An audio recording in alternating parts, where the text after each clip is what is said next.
Hola, muy buenas tardes a todos ustedes. Pues ya estamos en un programa más de Aequitas et Justitia per Humanis. El día de hoy únicamente estamos transmitiendo desde la página de Aequitas et Justitia. Hoy tenemos como invitada a la doctora Magali Flores. Ella es parte del equipo de consultoría educativa Life in Colors. Ya lo hemos tenido otras ocasiones aquí. Bueno, redes sociales, ya saben, mi Facebook personal, Fiat Justitia per Humanis, redes sociales de aquí como Instagram, Facebook, YouTube, es Aequitas et Justitia per Humanis, Twitter como Mayra JM1. Tú, doctora, ¿cómo te encontramos? Tus redes sociales. Nos encuentran como consultoría educativa psicopedagógica Life in Color. Nos pueden encontrar ahí y en los teléfonos 55 10 45 79 19 y en el 55 43 07 45 53. Ajá. Bueno, ahí pues nos pueden encontrar en las redes sociales también. Ok, perfecto. Mira, pues vamos a comenzar. Hoy vamos a hablar todo lo que tiene que ver con los inimputables. Van a decir que quiénes son estas personas. Bueno, es un tema bastante complejo y muy interesante. Y antes de empezar voy a leerles algo. Este es un pequeño escrito que hice yo pensando en estas personas que desafortunadamente carecen de todas las habilidades y de todo lo que tiene que ver con lo cognitivo para que puedan responder de manera adecuada en su comportamiento. Se titula El dador de sueños y dice así: ¿escuchas el silencio? Son las horas de tu sueño. ¿Miras el reloj que se ha detenido? Marca la hora de tu muerte. Sentir tu último aliento es mi excitación. Te veo tan quieta, ya no escucho tus súplicas. Eres parte de mi obra, aún sin terminar. Solo dejo indicios de una obra inconclusa, pero luego llega a mí la insatisfacción. Miro otros ojos, siento otra piel. Los deseos los deseos de sentir su último aliento, su último latido en mis manos, donde el tiempo se detenga y la convierta en mi inmortalidad. No tengo rostro, no tengo nombre, solo soy el monstruo para la sociedad. Pero, ¿por qué me llaman monstruo? Si solo soy un artista que plasma sus emociones en un lienzo conocido como piel. Solo soy indicios de evidencias, soy inmortal, soy un artista sin rostro, soy el que logro congelar tu belleza, soy el que soy el que se encuentra entre los límites de la emoción, soy el dador de lágrimas, soy el castigador, soy el que habita, al que jamás encontrarás. ¿Por qué lo hice? Bueno, es un tema muy complejo el hablar de personas que no tienen la capacidad para responder sobre sus acciones, pienso yo. Entonces, en este sentido, pues creo que es importante entender todos qué es una persona inimputable, tanto desde el aspecto psicológico como el aspecto legal, para que de esa manera pues la gente tenga un poquito de idea. Desafortunadamente, los medios de comunicación a la gente la malinforman. Ellos únicamente sacan su nota, pero no se detienen realmente a analizar el tipo de nota que están dando, y esto se da en los homicidios, en los feminicidios, en los infanticidios, ¿no? Todo lo que tiene que ver con esta modalidad y bueno, con muchos otros delitos como es abuso sexual, violación, entre otros. Todo tiene que ver con el grado de maldad que puede tener cada persona. También tiene que ver mucho con esa parte de la incapacidad mental y psicológica de sus acciones. Entonces, bueno, pues si quieres, doctora, empezar tú a comentar y lo vamos platicando. ¿Qué te parece? Muy bien, Mayra. Vamos a empezar primero, vamos a platicar un poco del manual de diagnóstico. Este manual es el DSM-5, en el cual se explicaron todo lo que son los trastornos. Les voy a platicar un poco de dónde viene este manual, quiénes fueron los que lo estudiaron, ¿sale? Empezamos. El DSM-5 es editado por la Asociación Estadounidense de Psiquiatría. Sus siglas es APA, bueno, así aparece, y las siglas para clasificar se aparece como D5. ¿Sí me escuchas? Sí. Es un sistema de clasificación de los trastornos mentales que propone una descripción clara de las categorías diagnósticas con el fin de que clínicos e investigadores de las ciencias de la salud puedan diagnosticar, estudiar e intercambiar información y tratar los distintos trastornos. Como te mencionaba, en este manual se clasifican todo tipo de trastornos.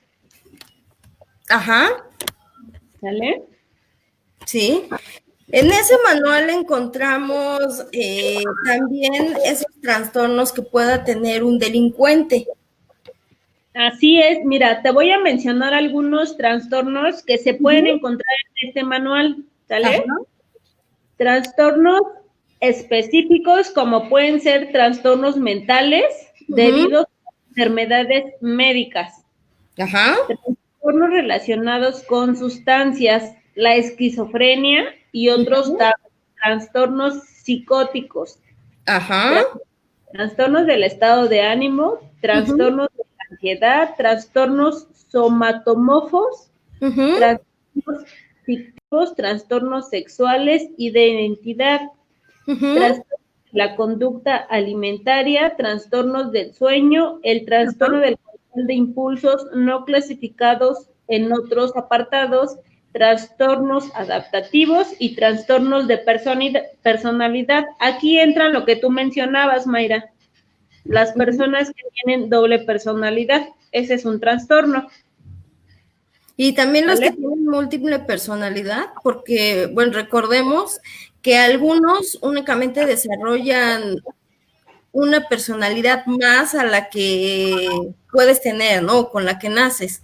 Y hay otros que van desarrollando a lo largo de su vida muchas personalidades que pues hasta cierto punto cada una tiene su forma de vida, ¿no?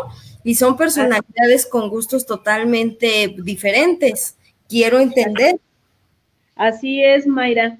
Las personas que tienen personalidades múltiples, aquí se puede clasificar en el DSM-5. Te puedes ir en este manual y ver las características que este tipo de personas cuentan. ¿Sale? Sí. Ahora, dime, doctora.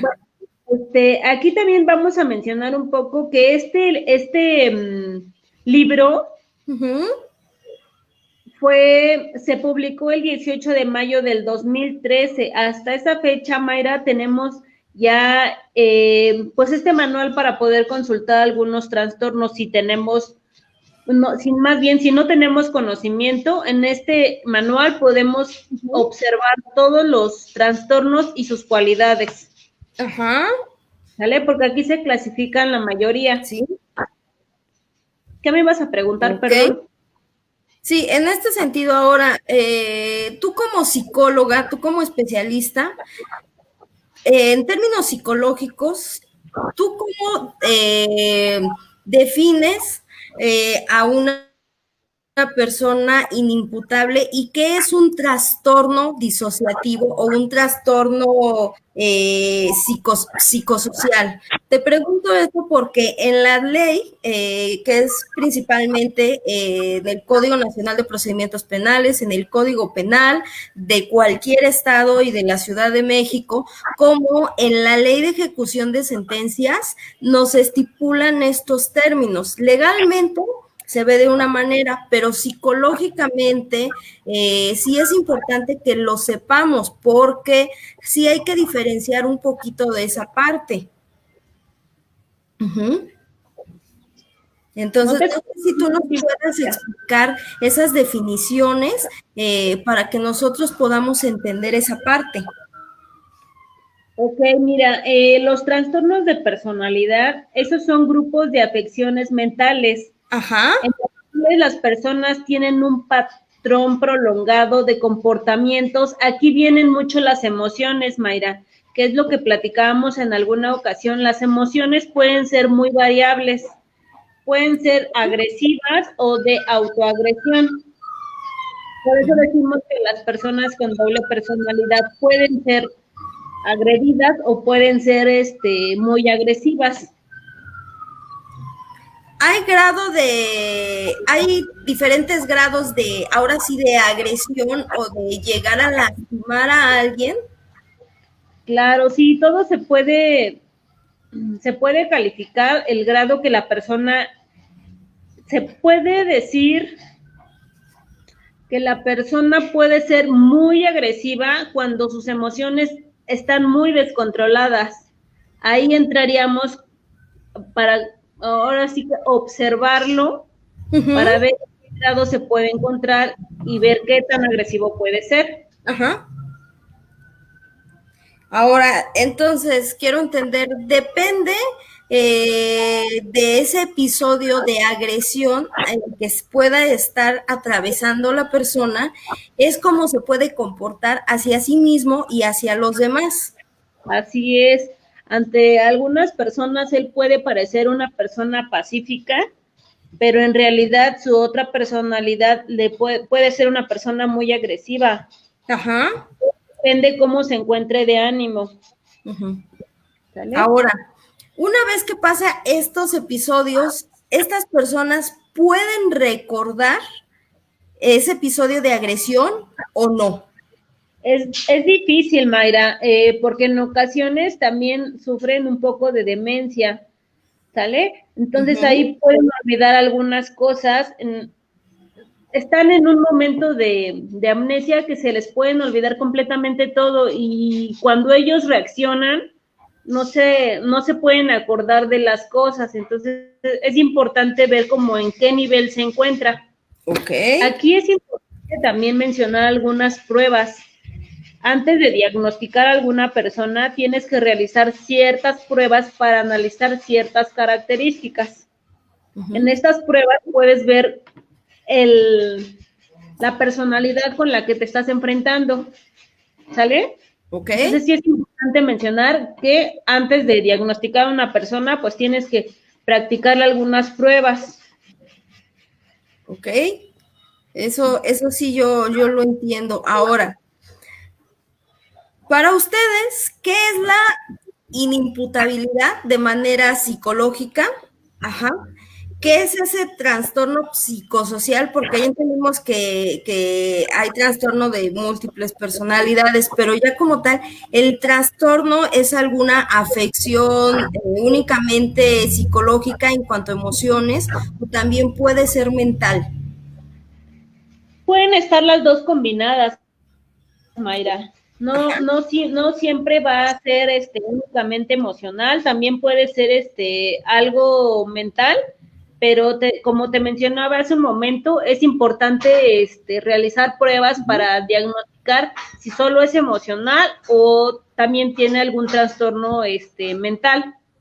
¿Sale? Sí. También vamos a mencionar un poco que el trastorno de personalidad, este trastorno tiene un patrón de pensamientos.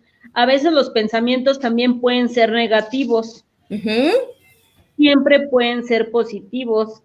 aquí tiene mucho que ver las emociones, porque las emociones y los pensamientos van conjuntos, ¿sale? Ok. Entonces, si la persona está pasando por una situación triste, es más probable que pueda autolesionarse.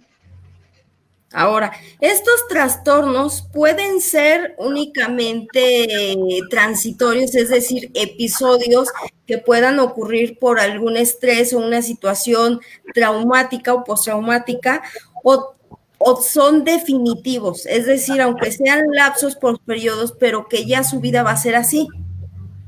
Sí, pueden ser episodios por corto plazo, Uh-huh, pueden ser en ocasiones consecutivos, uh-huh, pueden ser solo por periodos muy pequeños.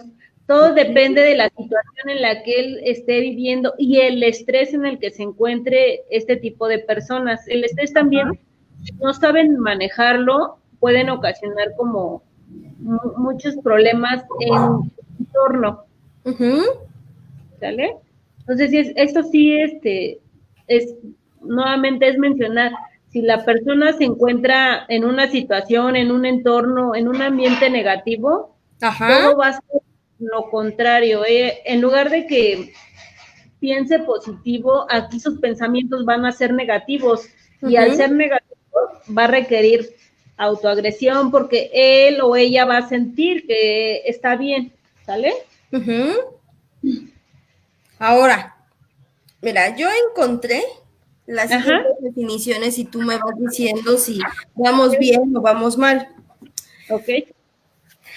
Para poder entender la inimputabilidad y lo que es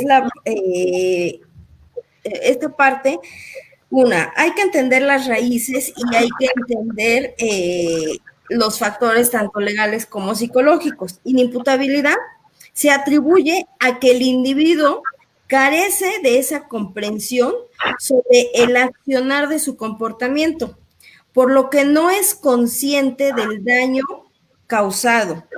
Esta puede verse y estudiarse por psicólogos, psiquiatras y neurólogos, por ser trastornos psicosociales, por la falta de madurez, cuando un delito o una lesión es cometida por niños que también son niños que delinquen, no niño criminal, porque recordemos que ahora con los derechos humanos ya no debemos llamar criminal a la persona que haya cometido el delito hasta que se le haya comprobado que efectivamente sí llevó a cabo una lesión o un tipo penal y de esa manera, bueno, pues se le tendrá que sentenciar. Luego bien, es la falta de capacidad de culpabilidad, es decir, que una persona por problemas de madurez o psíquicos no reúnen los requisitos suficientes para ser declarada responsable penalmente de actuaciones que pueden ser típicas y antijurídicas, es decir, algo que esté considerado en la ley como un delito. Entre los factores, como bien, bueno, yo comento, uno es la minoría de edad, pero aún así se le va a someter a una ley para los menores. Tú comentabas que pueden haber alteraciones graves de la percepción de la realidad y desde el nacimiento o en la infancia o por algún estrés o momento en el que esté pasando. ¿Estamos de acuerdo? Mira, Ajá. Mayra, acabo de encontrar aquí una información y Ajá. el trastorno de identidad disociativa es Uh-huh. conocida como el trastorno de personalidad múltiple. Uh-huh. Esto nos dice que la persona tiene dos o más identidades, Uh-huh. porque son su forma alternativa de ella de expresarse, ¿sale? Y la persona no puede recordar la información que normalmente ella realizaba. Es lo que comentábamos hace un momento. Va como por etapas. La Okay. memoria se degrada cuando la persona sufre un trauma por estrés, por una situación negativa, por una emoción mal manejada. Entonces, es lo que comentábamos y es lo que ahorita tú estás comentando. La mayoría de casos se da más en adolescentes que en personas adultas. Ok, ahora, en este sentido, una persona que esté pasando por esto, que llegue a cometer algún delito como, no sé, un abuso sexual, una violación, un homicidio o un robo en cualquiera de sus modalidades, quien puede cometerlo es alguna de sus otras personalidades y cuando Sí, él recobra el sentido de sí o recobra su personalidad original, no lo recuerda.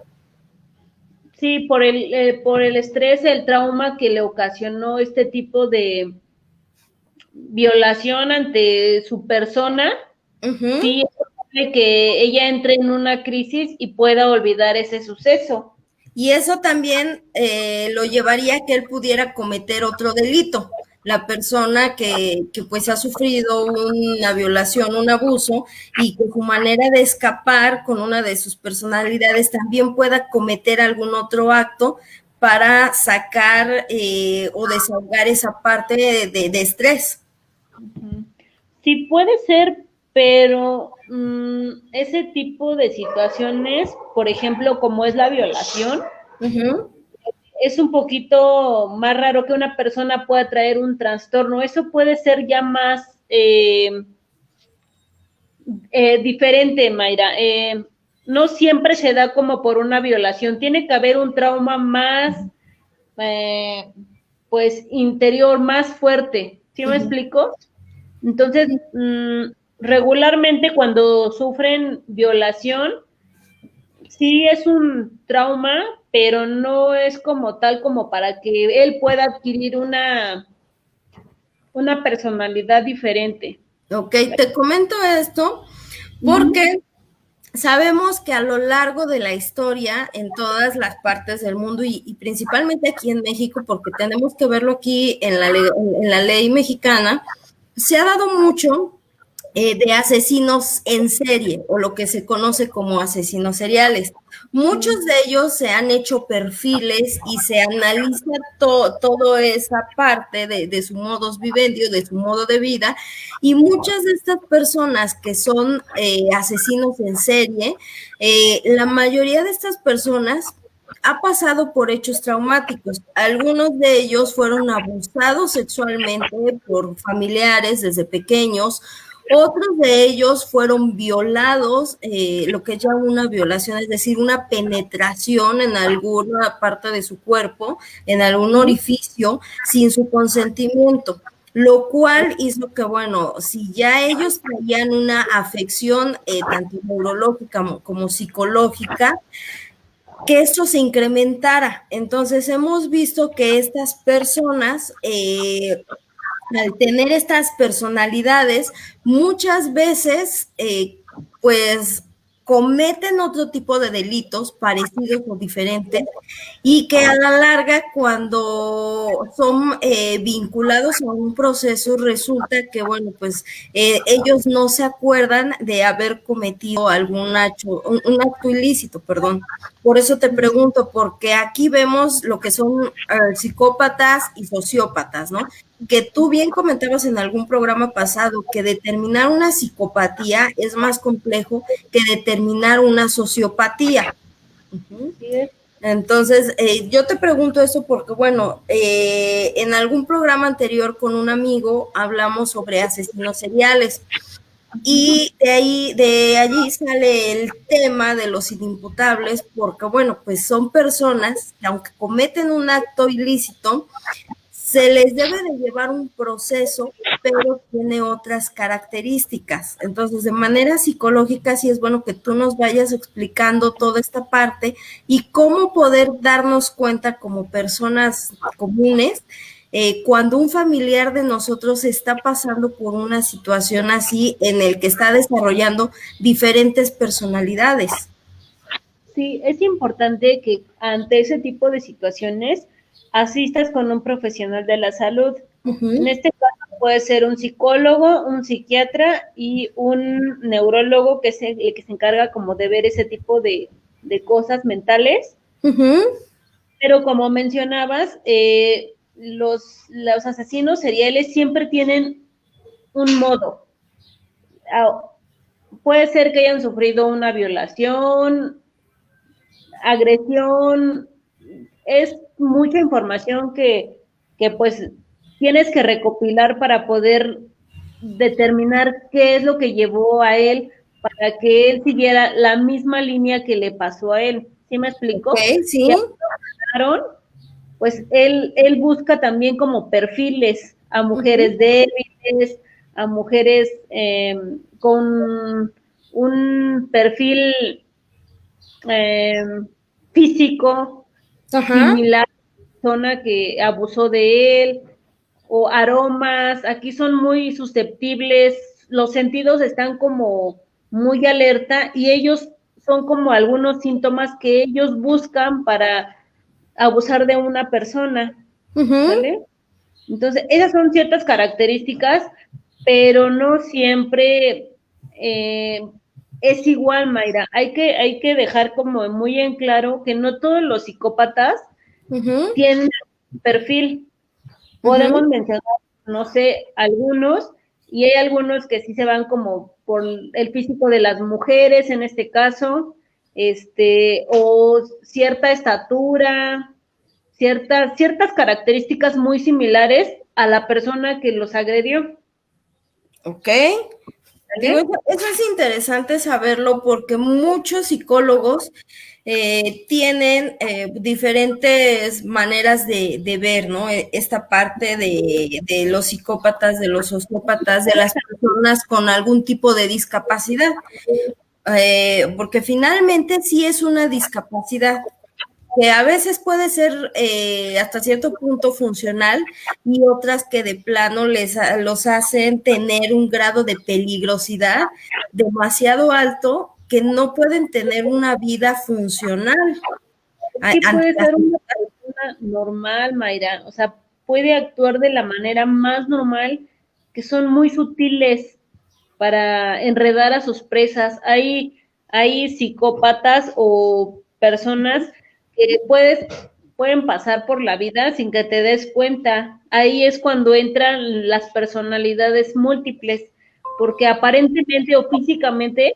pueden aparecer como una persona respetable, amable, una persona que tú dices, pues jamás Ujú. hubiera pensado que fuera un psicópata, pero no Ujú. sabe.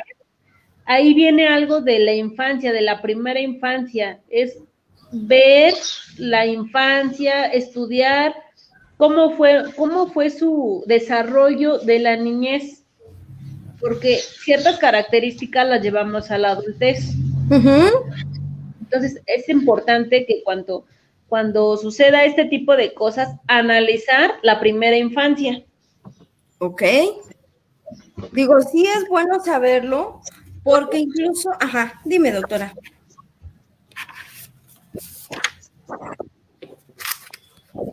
Te comentaba, es importante saberlo porque muchas veces incluso la misma ley tiene esas lagunas, ¿no? Y muchas personas no entienden cómo se les debe de tratar a estas personas. Como bien dices, algunos pues sí tienen una manera tan bonita de envolver a las presas, porque no nada más es una, sino varias. Incluso algunos llegan a tener una vida familiar, esposa o esposo, pareja, hijos, tienen un trabajo estable, pero de momento la otra personalidad o alguna de las otras personalidades se adueña de su comportamiento y tienen varias vidas, ¿no? Entonces, de tal manera que se vuelven incluso manipuladores, ¿no? Y a veces hasta narcisistas, ególatras, hasta el mismo manipulador, el mismo, ya sea psicópata o sociópata, tiene mucho de victimizarse, ¿no? No, sino más bien sí se victimiza, ¿no?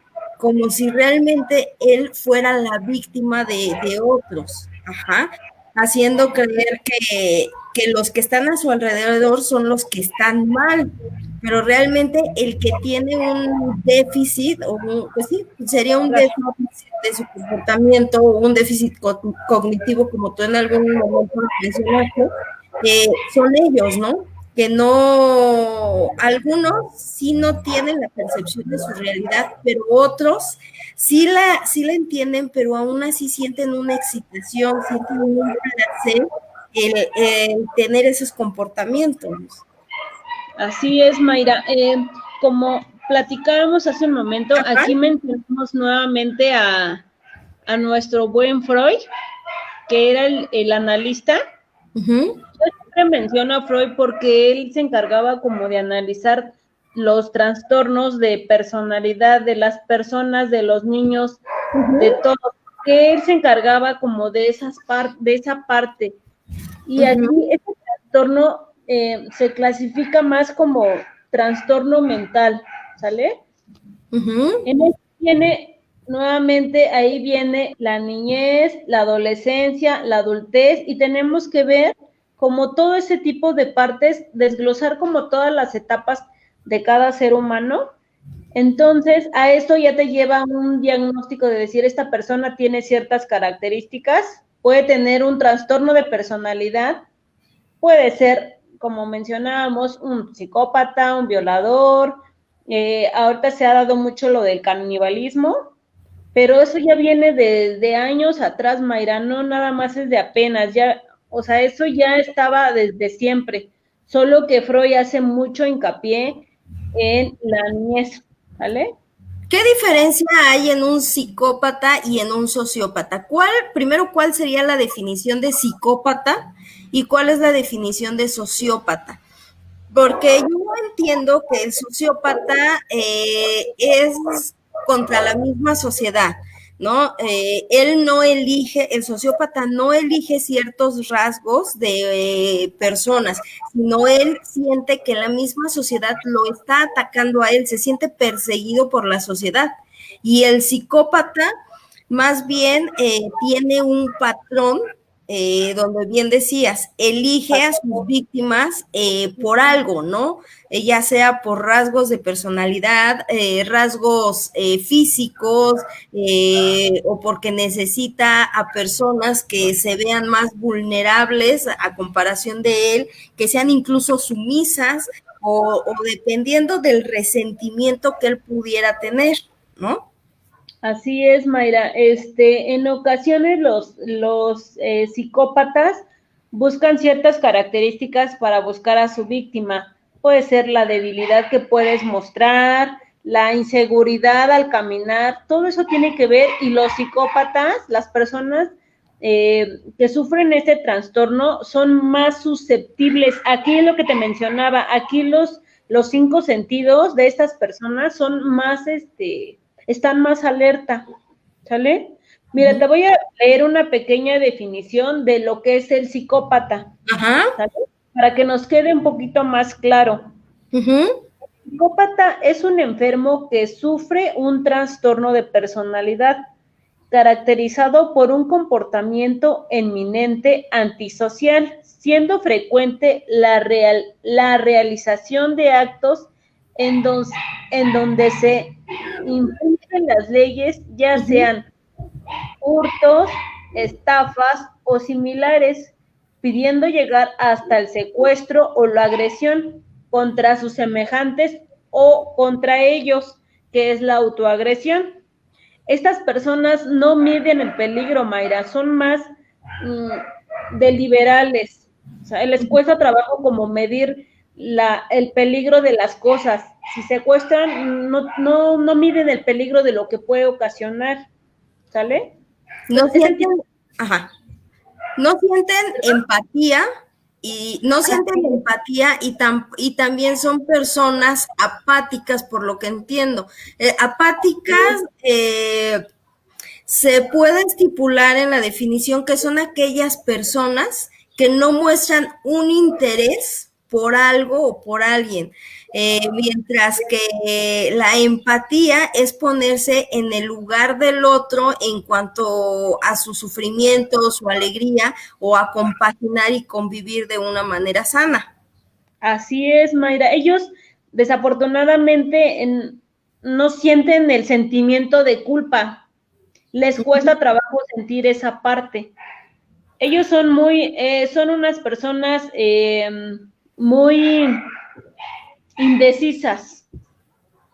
Ellos creen que lo que hace está bien, pero son unas personas que les cuesta mucho trabajo definir alguna actividad que ellos quieran hacer, ¿sale?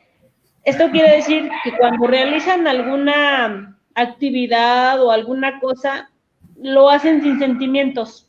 No se ponen a pensar como nosotros de, ay, si hago esto está mal. O sea, no razonan las cosas. Ellos actúan de manera impulsiva. No saben diferenciar entre lo correcto y lo incorrecto. Así es, Mayra. No razonan. ¿Por qué? Porque su pensamiento está alejado de la realidad, ¿sale? Por ese motivo les cuesta un poco de trabajo razonar. Ahora, un sociópata. Un sociópata, mira, te voy a dar otra definición.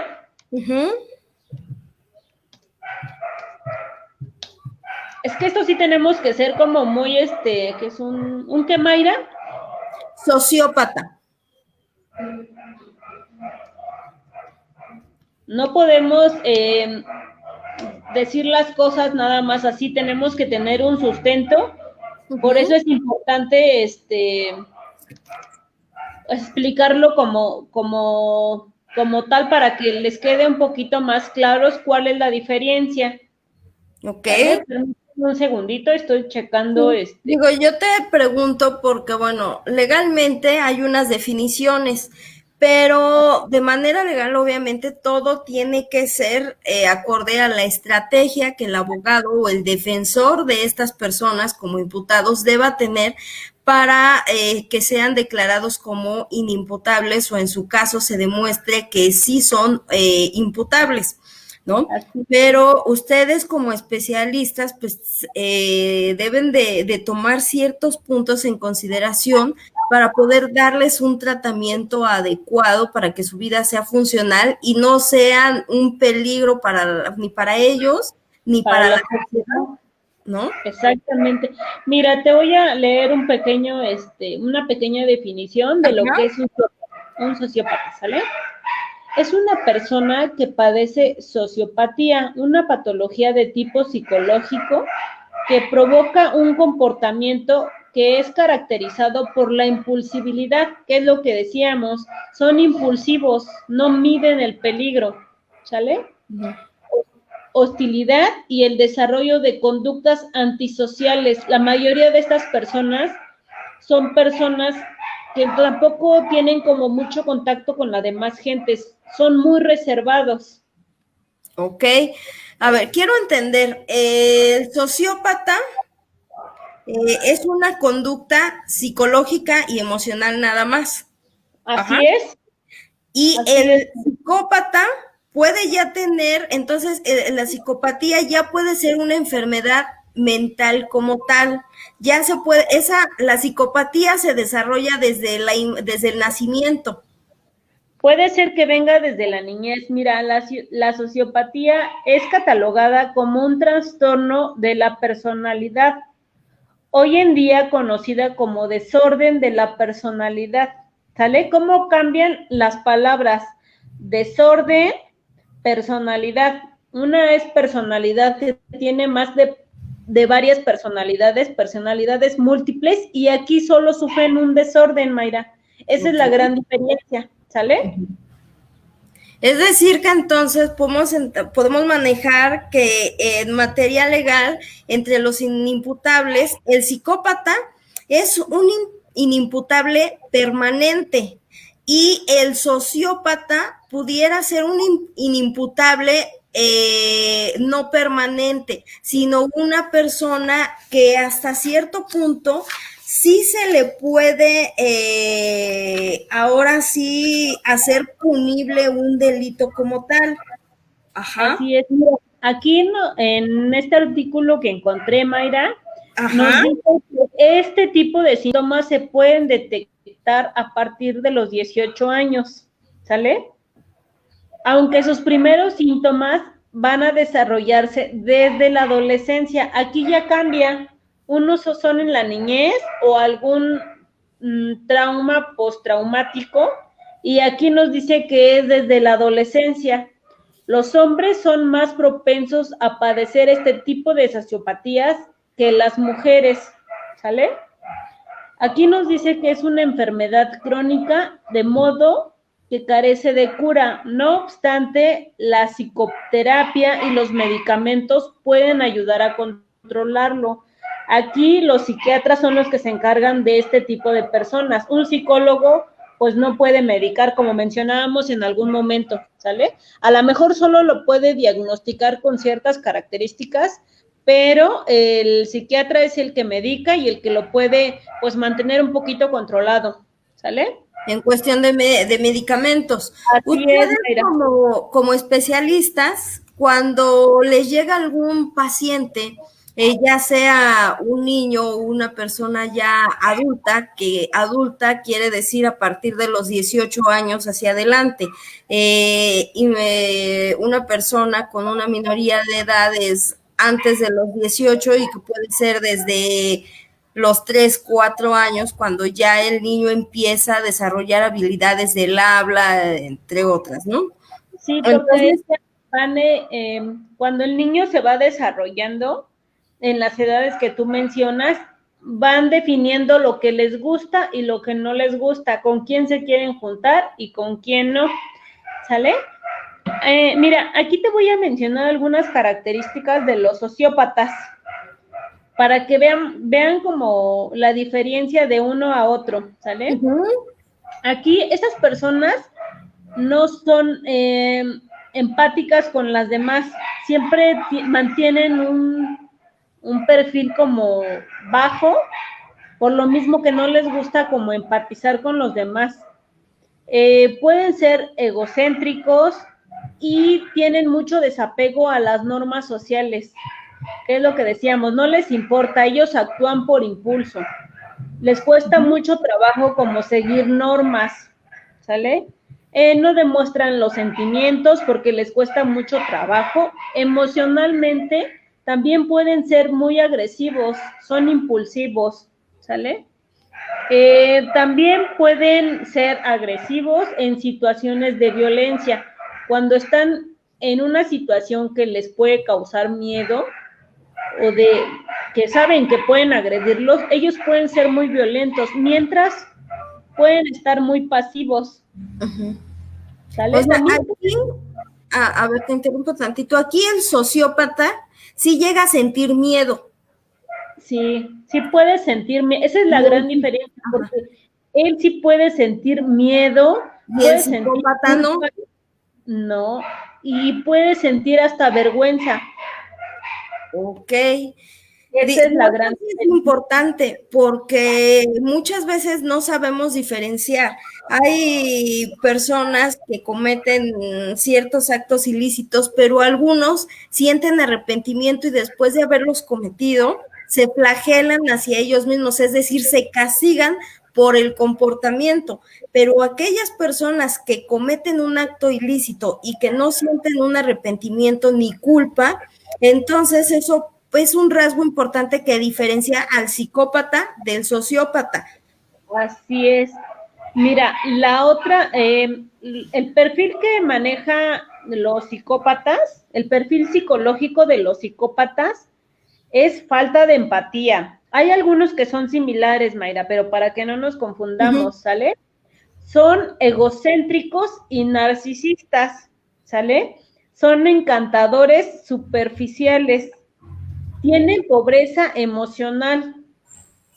Su conducta puede ser antisocial o delictiva, ¿sale? Tienen dificultad para aprender de las experiencias. Eso es lo que les cuesta un poquito más de trabajo. tienen impulsividad y falta de planeación, hacen todo por impulso, que es lo que mencionábamos. Ellos les cuesta como mucho trabajo planear cosas, o sea, siempre están como al impulso, al impulso. Hay otros que sí planean, pero tienen que ser como muy selectivos. Y inserenidad y manipulación. Esas son como algunas características de los psicópatas, ¿sale? Es como el perfil en general.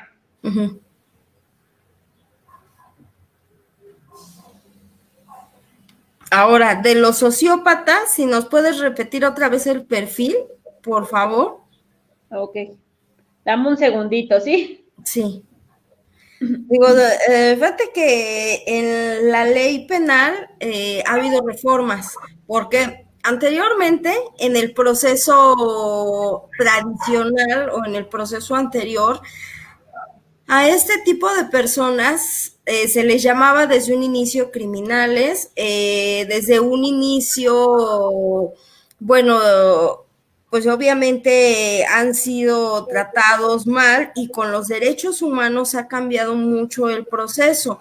Antes a estas personas se les llamaba locos, idiotas, realmente no se les puede llamar así porque sí está comprobado médicamente que unos son problemas ya psiquiátricos, neuronales, y otros que son psiquiátricos emocionales, ¿no? Entonces, a estas personas, aunque cometen ciertos actos ilícitos, pues no están siempre en sí. Es decir, que muchas ocasiones no se dan cuenta que lo que están haciendo o la acción que están cometiendo está dañando a otra persona. Los psicópatas, hasta cierto punto, como bien decías, ellos lo hacen por impulso, porque no hay nada que los mantenga con una satisfacción. Entonces, para ellos tienen que sentir esa adrenalina y esa satisfacción, mientras que los sociópatas tienen lapsos de arranques, pero sienten culpa, sienten vergüenza, como tú lo decías, y eso hace que los sociópatas se detengan por lapsos de tiempo muy largos, mientras que el psicópata pueden no. ser prolongados o cortos. Y el psicópata, ¿no? El psicópata lo hace una vez, siente ese placer, esa satisfacción. Adrenalina. Y esa adrenalina y lo va haciendo hasta que el psicópata, jurídicamente el psicópata, la diferencia al sociópata es el psicópata cada vez va cometiendo un acto ilícito, ¿sí? Al mismo grado o mayor, pero él va tomando un patrón e incluso es muy cuidadoso.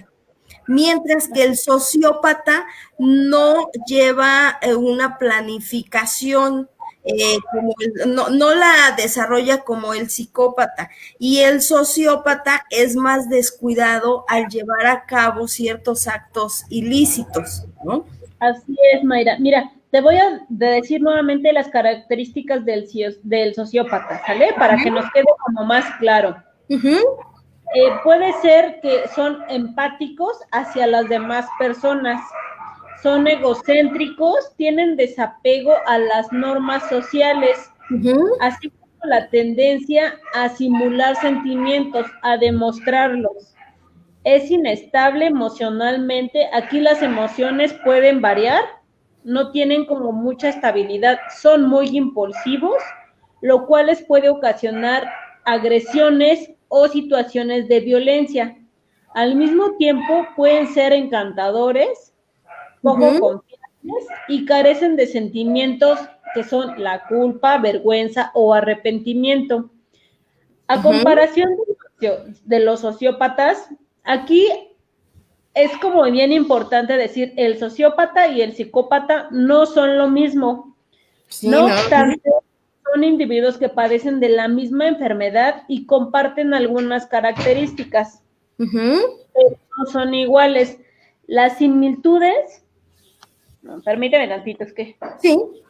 me va a caer. Ay, espérame un segundito, es que si no se me cae esto y no lo muevo. Ok.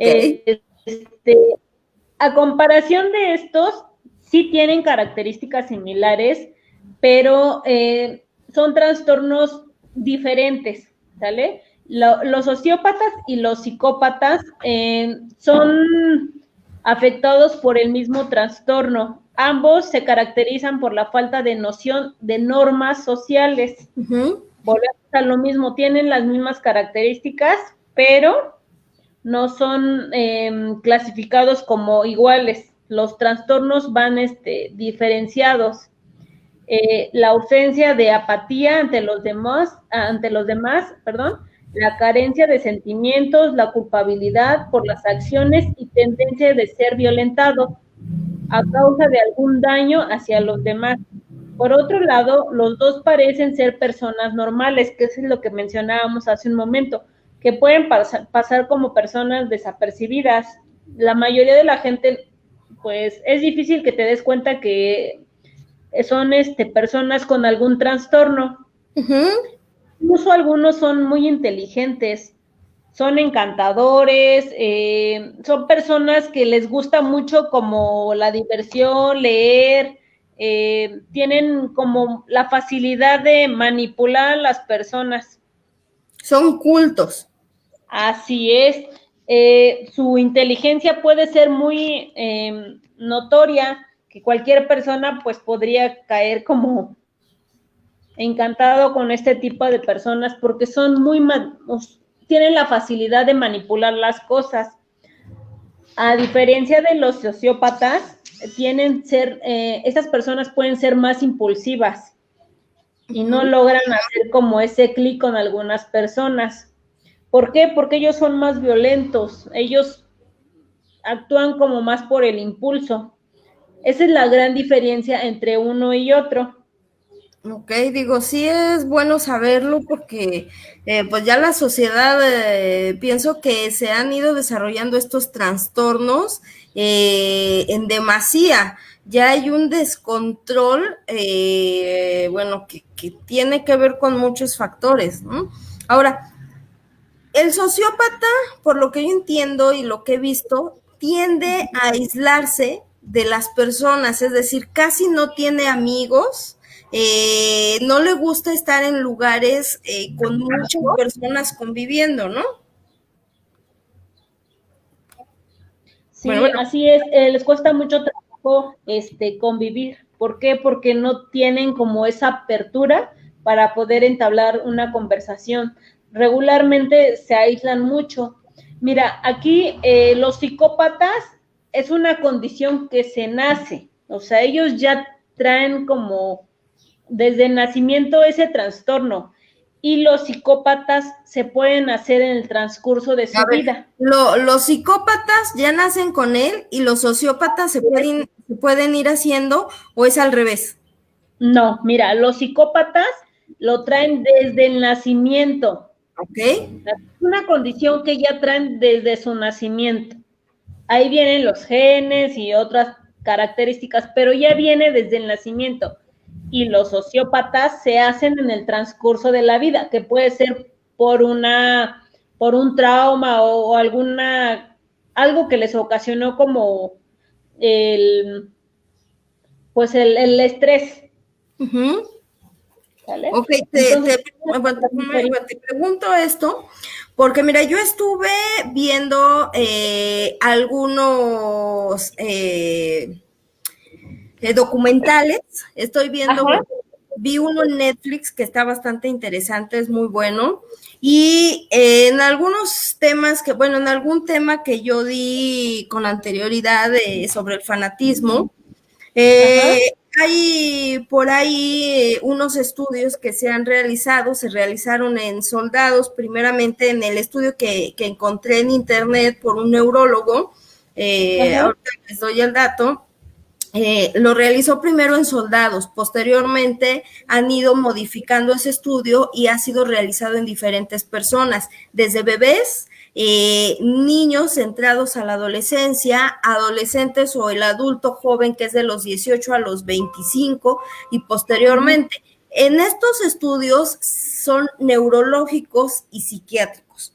Neurológicamente hablando, les hacen una especie de tomografía computarizada con contraste, les hacen también algunos estudios con unos chuponcitos especiales que son encefalogramas y otros que son de sueño, entre otros, tanto neurólogos y psiquiatras también les hacen estudios. En estos estudios ha quedado médicamente comprobado que las personas cuando en su cerebro tienen microfracturas, es decir, fracturas cráneoencefálicas mínimas, o se le sume, ahora sí no es meme, cuando se le sume la mollera y esta parte de la cabeza, no es que les dé diarrea o vómitos, no. Cuando pasa esa situación, presentan fracturas mínimas cráneoencefálicas, lo que hace que la persona ya no pueda diferenciar entre lo correcto y lo incorrecto. Luego, una parte de la glándula pineal que está por aquí es como, tiene la figura de Ra o del Ra, así un ojito que pueden ver y está formada así la parte del cerebro y baja. Está comprobado que cuando una parte de tu cerebro nace y no está conectado entre sí, y más bien que no se desarrolla esa conexión, el individuo, ya sea hombre o mujer, carece tanto de memoria a corto plazo como a largo plazo. Alguna de las dos no se va a desarrollar, depende de las neuronas del individuo. Luego, no aprende a diferenciar la realidad, más bien de lo correcto y lo incorrecto. Luego, no desarrolla ni la empatía, ni tampoco, bueno, más bien, no desarrolla la empatía y se vuelve una persona apática porque es una persona que no tiene interés o no muestra un interés. Luego, después de eso, también desarrolla esta parte de que no tiene miedo, no sabe diferenciar entre el miedo y una satisfacción sana. No logra conectarse emocionalmente con otras personas ni con sus familiares. En el documental que yo vi en Netflix que se titula Bebés, habla de muchos temas. Entre ellos, le hacen igual tomografías a los bebés y hasta cierta edad en la niñez. En esas tomografías, aparte les hacen lo que es el encefalograma y unos con chuponcitos, y se dan cuenta que cuando el bebé nace y no duerme el suficiente tiempo que debe dormir, no retiene en su memoria ni a corto ni a largo plazo. ¿A qué voy con esto? Bueno, está determinado médicamente que cuando un bebé que no tiene un horario para dormir y despertar, no hay que despertarlo. Desafortunadamente los padres tienen esos mitos de despiértalo todo el día y que duerme en la noche. No, no es así. Médicamente te dicen los neurólogos, te estipulan los neurólogos, los psiquiatras, incluso también tienen que ver mucho los arqueólogos forenses, entre otros, que el bebé duerme en demasía porque como una parte de su cerebro no está conectada, es decir, esas neuronas no se han desarrollado ni conectado, no permite que su aprendizaje sea de manera despierta, sino que ellos van desarrollando todas sus emociones mientras duermen. Ellos asimilan las experiencias y el aprendizaje mientras duermen. Los recuerdos de corto y largo plazo los asimilan en el dormir. Cuando esta parte del no dormir les afecta, estas neuronas, conforme va su crecimiento, se van desarrollando y se van conectando. Supuestamente las neuronas hacen como una cadenita, como un clic así. Cuando llegan a cierta edad y no se han desarrollado, en la niñez ya no se van a desarrollar en la adultez, y eso hace que la persona entonces sí tenga un trastorno cognitivo, ya sea un trastorno de un retraso en el aprendizaje, o como bien decías, una psicopatía, ¿no? E incluso también, ajá, dime. No, sí, sigue. En la psicopatía, y también hasta cierto grado una sociopatía. Entonces, tiene que ver mucho esto. Cuando se les caen los niños y se les sume la mollera, no es que queden, como mucha gente lo dice, mongolitos, tontos, idiotas. No. Desafortunadamente sí pueden desarrollar un trastorno disociativo, ¿no? En su comportamiento. Cuando los bebés desde un principio que nacen no se les permite el dormir mucho tiempo, pues tienden a desarrollar ya mentalmente una psicopatía, y eso hace que las personas cuando crezcan sean agresivos, incluso desarrollan lo que se conoce como fanatismo, es decir, que al no saber diferenciar lo correcto de lo incorrecto, pues llevan a cabo ciertas acciones en su vida que pueden agredir a otros, ¿no? Desde conductas religiosas demasiado fanatizadas, es decir, demasiado estrictas, sin respetar la opinión o la vida de otros, hasta incluso el homicidio, ¿no? Que es lo que pasa con estas células terroristas, ¿no? En especial ISIS, etcétera, ¿no? Entonces, yo sí te quería comentar esto porque, bueno, tú como especialista sabes que muchas veces cuando no desarrollan esto, ustedes tienen que darle cierto tipo de terapias como para que ellos vayan modificando un poco su comportamiento y vayan desarrollando ciertas habilidades, ¿no? Así es, Mayra, como mencionabas, las neuronas están como muy conectadas en la parte del cerebro. Aquí trabajan todas las neuronas, no solo es una, trabajan todas, y la hipófisis, que es la que manda la información a todo en el cerebro, es importante que todo esté conectado, ya que si algo se desconecta, se puede decir que ya el comportamiento puede variar, que es como tú lo mencionabas hace un momento. Este documental que mencionas sí es muy interesante, porque dicen que los niños cuando no descansan, cuando los niños no duermen, sufren alteraciones conductuales. Aquí estas alteraciones pueden sufrir autoagresión, ya que su nivel de estrés puede estar desfasado. ¿Vale? Entonces, por eso es importante, ahora sí que por eso es importante descansar bien, pero y eso ya es otro tipo de trastornos, que sería el trastorno del sueño. Ok, digo, es bueno saberlo. Ahora, ustedes como terapeutas, ¿qué tipo de estudios pueden hacer para que puedan diagnosticar a una persona como psicópata, sociópata o con algún tipo de trastorno psicológico, emocional? Mira, nosotros realizamos pruebas psicométricas, pues para poder ver como ciertas habilidades o ciertas características de todas las personas. En este caso, nosotros trabajamos por medio de pruebas. Hay pues todo tipo de pruebas, pero hay unas específicas que te van arrojando como ciertas características del individuo. En este caso pueden ser emocionales, pueden ser pues de personalidad, o sea, todas varían, no nada más es una, son varias pruebas, Mayra, para que tú puedas como más o menos cuántas pruebas pueden hacer ustedes. Mira, nosotros tenemos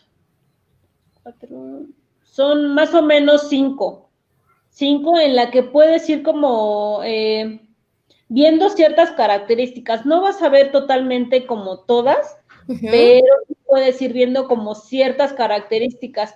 Aquí podríamos mencionar una que es persona bajo la lluvia. En esta vas viendo como ciertas características de las personas que aquí reprimen. En este es como bien importante porque vamos viendo como detalles, cómo dibujas a la persona, cómo te imaginas tú las nubes, la lluvia, o sea, como son como ciertas características, ¿sale? Esa es como una de las pruebas que nosotros practicamos, en la cual vamos viendo, como vamos viendo como ciertas características. Puede ser esa, puede ser persona, árbol y casa, el HTP, no sé si lo has escuchado.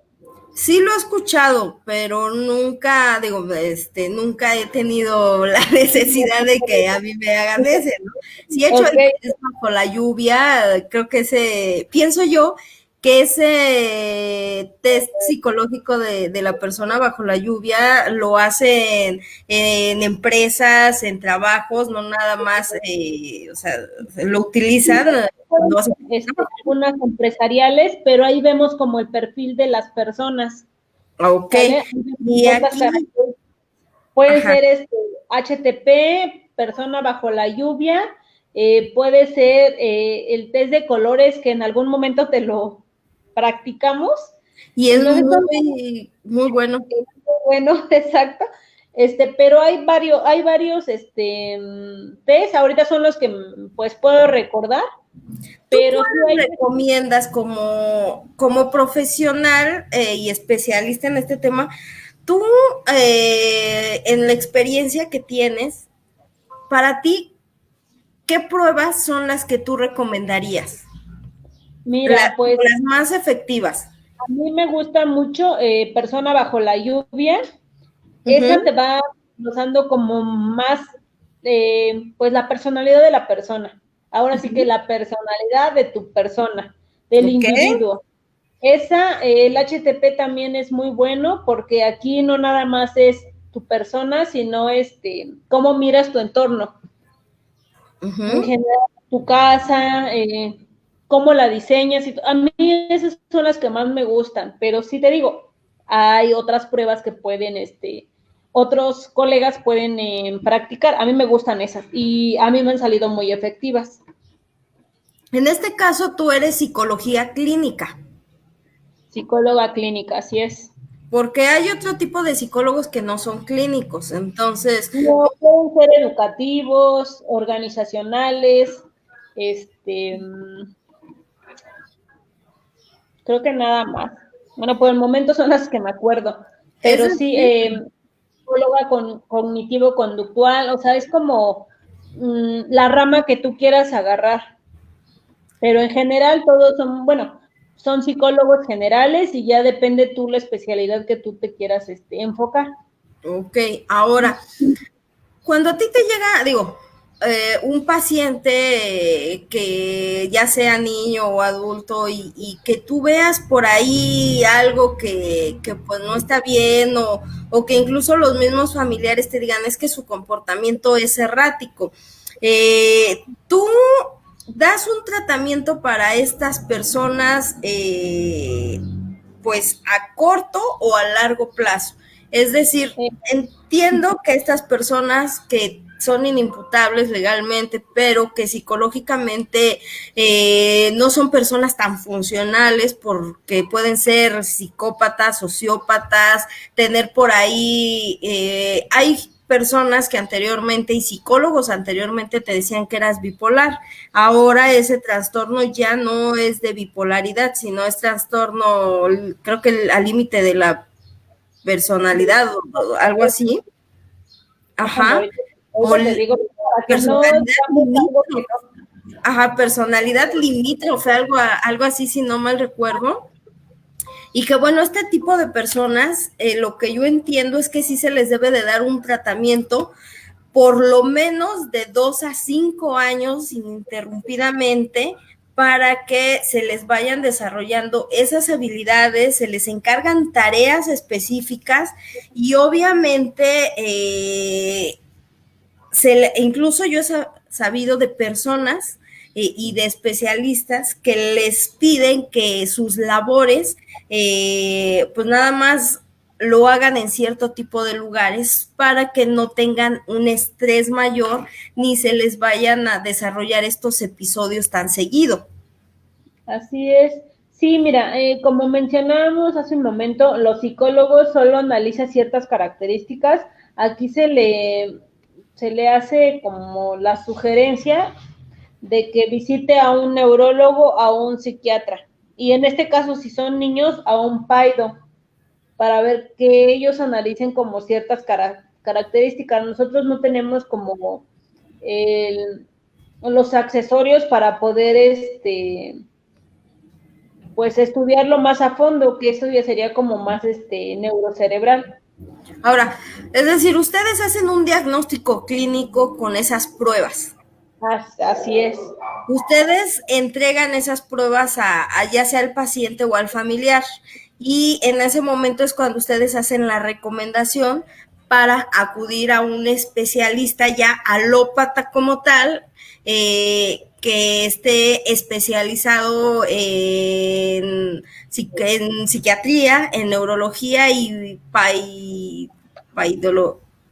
¿cómo es? Psiquiatra.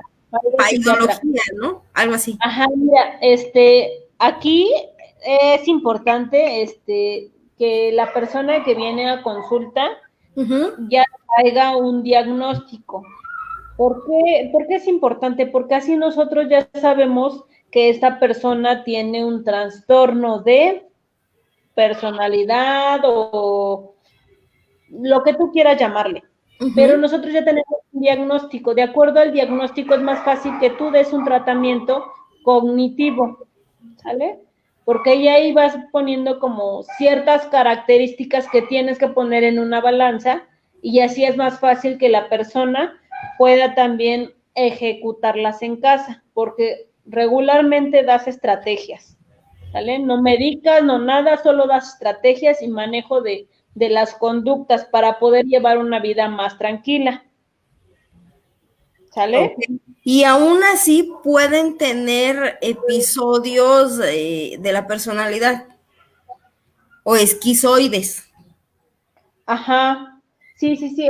Ese tipo de personitas son más como esquizoides, como lo mencionabas, pero aquí también te digo nuevamente, tú solo manejas las conductas, no te puedes meter en nada, pues, médico, clínico, ¿sale? Mira, mencionabas hace un momento el trastorno de la bipolaridad. Ese trastorno también se deriva de la personalidad y se caracteriza por cambios anímicos patológicos que van desde la manía hasta la depresión. Ajá. Aquí como bien importante porque aquí viene la depresión. Este trastorno afecta más a hombres que a mujeres, como en los otros trastornos que mencionábamos. Casi siempre la mayoría de edad es de los 15 a los 25, ese es como el rango. Y esta causa la exacta desconexión de las neuronas, que es lo que mencionabas hace un momento. Okay. Las personas cuando sufren depresión emocionalmente podemos decir que se encuentra triste o puede ser demasiado eufórico, ¿sale? Y vamos la mayoría de las personas con ese trastorno no tienen como mucha claridad, sufren como de periodos de depresión. Aquí son episodios como bien específicos porque pueden tener o mucha felicidad o mucha tristeza o también poca energía, se sienten como desganados. Aquí viene, estos son como los signos como más se puede decir más claros en la bipolaridad y pueden desencadenar en episodios maniáticos o maníacos, que es como lo mencionan. Aquí el que se encarga como de diagnosticar algún tratamiento es el neurólogo o el psiquiatra. Aquí le dan pues medicamentos, pues para mantenerlos como más tranquilos, pero nosotros como psicólogos no damos Sí. medicamentos, solo Digo, manejaríamos como las emociones para mantenerlo o activo. sea, sí entiendo que el neurólogo, el mismo psiquiatra, tienen que indicarles antipsicóticos o antidepresivos, ansiolíticos, pe- Sí, creo todo que lo que sea son como medicamento. medicamentos, ¿no? Incluso algunos oxigenantes para que su cerebro esté activo y no caigan en estos periodos de o demasiada euforia o de demasiada tristeza. Ujú. Así es. Sí, porque hay que mantenerlos como en niveles adecuados. Sí, porque bueno, uno de estos, bueno, hay varios ejemplos. Uno de ellos, no sé si tú ya pudiste ver la película o alguien que la haya podido ver, que es la de Hablemos de Kevin. Es una película bastante buena, bastante interesante, donde el chico es un psicótico. El niño desde pequeño viene con esa problemática ya mental y que se va desarrollando en un lapso hasta su adolescencia, pero aquí él tiene un patrón en el que para llamar la atención de su madre y ganarse como el amor y sentirse, pues sí, el amor de su madre o llamar la atención, termina asesinando a su padre y a su hermana de como de 8 o 9 años. Entonces esa película es bastante interesante porque nos habla de una persona psicópata. Así Mientras es. que también en la película que es la de Fragmentado, ahí sí se ve no solamente un psicópata, sino una persona con un trastorno de múltiples personalidades. Eran veintitantas, ¿no? Sí, de hecho, era una mujer, me parece, ¿no? ¿Mandé? Sí, hay varias películas, y fragmentado específicamente, ahí como que nos delata como ciertas características de cada personalidad que él tomaba, ¿no? Uh -huh. Entonces él arraigaba como todo, o sea, él era muy observador y no sé si ya la hayan podido observar esa película o ver, pero es muy buena porque sí te detalla como hay ciertas características de las personas con múltiples personalidades. También está la del Guasón, esa también es muy buena. Esa no la he visto, ¿No soy honesta, la has visto?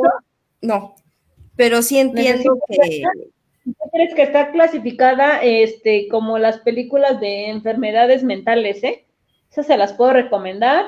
Está otra que es El lado luminoso de la vida. Esa también es muy buena. La de El cisne negro también claro.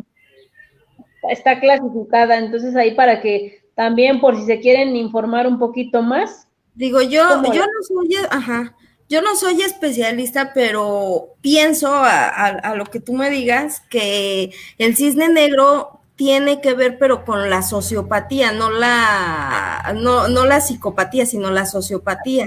Es en Es que esos aquí yo tengo arranques. la de fragmentado y la del cisne negro, como para comparar. Está Digo, muy la buena. verdad es que sí me gustó. Yo también te digo, recomiendo esta de Hablemos de Kevin. Tuvimos la oportunidad de verla varias veces y es una historia desgarradora. Incluso ahora que yo hice la investigación para hablar de este tema y encontrar los artículos que nos hablan de la inimputabilidad, encontré un artículo muy interesante de otro país donde, pero aquí es un poco raro. Complejo. Eh, Mira, esta persona fue abusada sexualmente y después violada por su papá. Era una mujer, es una chica, una mujer. Su papá también tenía o tiene un trastorno de la personalidad, un trastorno disociativo, algo más o O sea, aquí menos. ya venía heredado. ¿Mande? Aquí ya venía heredado. Bien, por lo que estuve viendo bien heredado. Entonces, esta persona, el adulto, viola a esta chica y abusa sexualmente de ella, y esta chica desarrolla varias personalidades como para huir de la realidad en la que estaba viviendo. Crece, se vuelve una adulta joven y denuncia a una de estas personalidades, denuncia al papá por violación.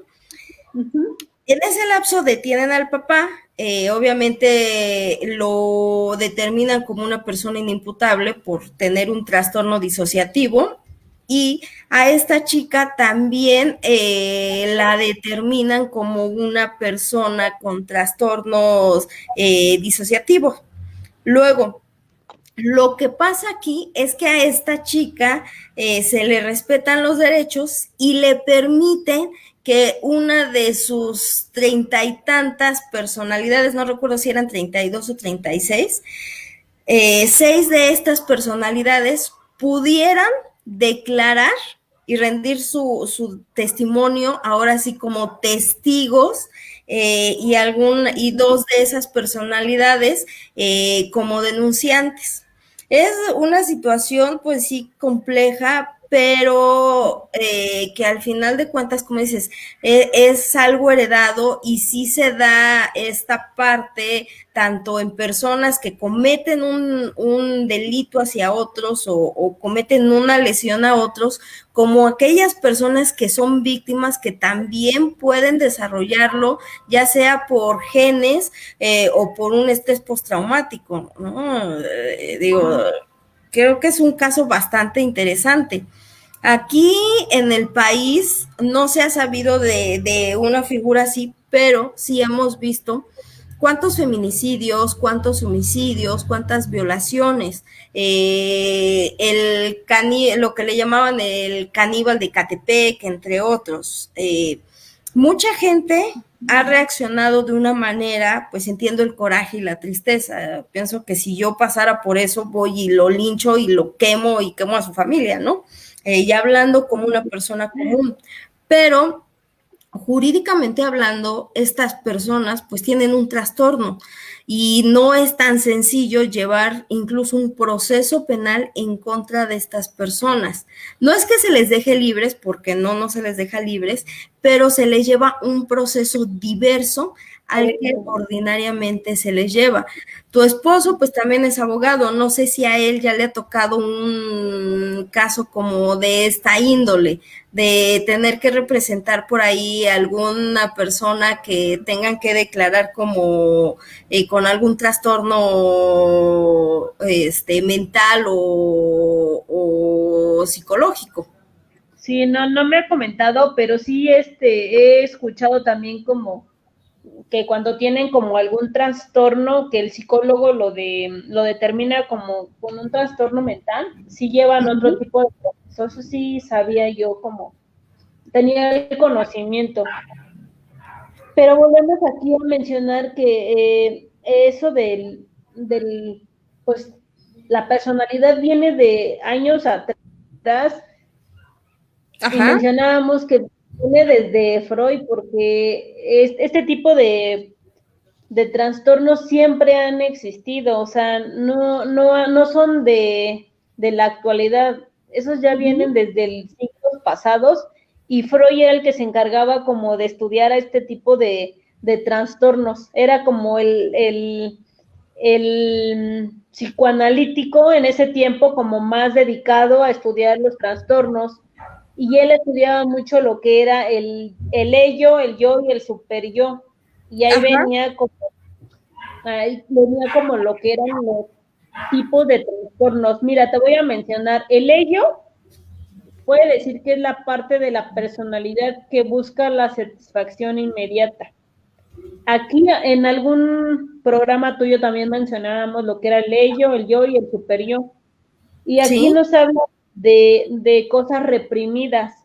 Cuando reprimes cosas, obviamente las sacas de otra manera, las expulsas de otra manera, ¿vale? Entonces aquí puedes tener como múltiples ahí personalidades, porque reprimes muchas cosas. ¿ok?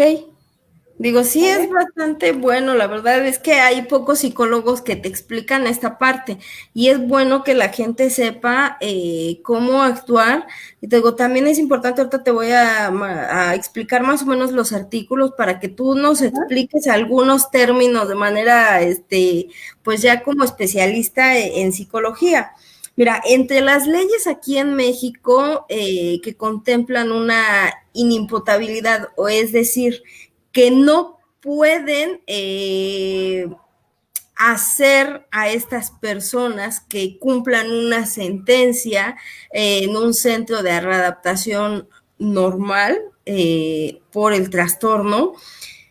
Bueno, las leyes que lo contemplan es, como yo te decía, el Código Penal, el Código Nacional de Procedimientos Penales, el Código Penal Federal, la Ley de Ejecución de Sentencias, también algunas jurisprudencias y obviamente derechos humanos.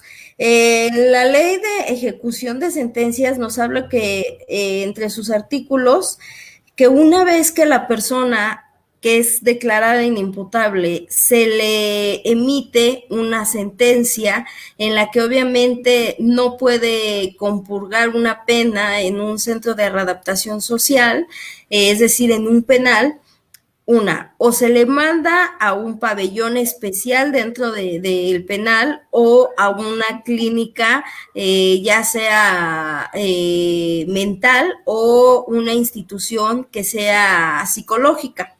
Una vez que se lleva a cabo esto y cumple, pues sí cumple más bien su sentencia, se le tiene que llevar a cabo cierto tipo de pruebas, como bien decías nuevamente, unas realizadas primeramente por un psicólogo para ver el manejo de sus emociones y su comportamiento cognitivo.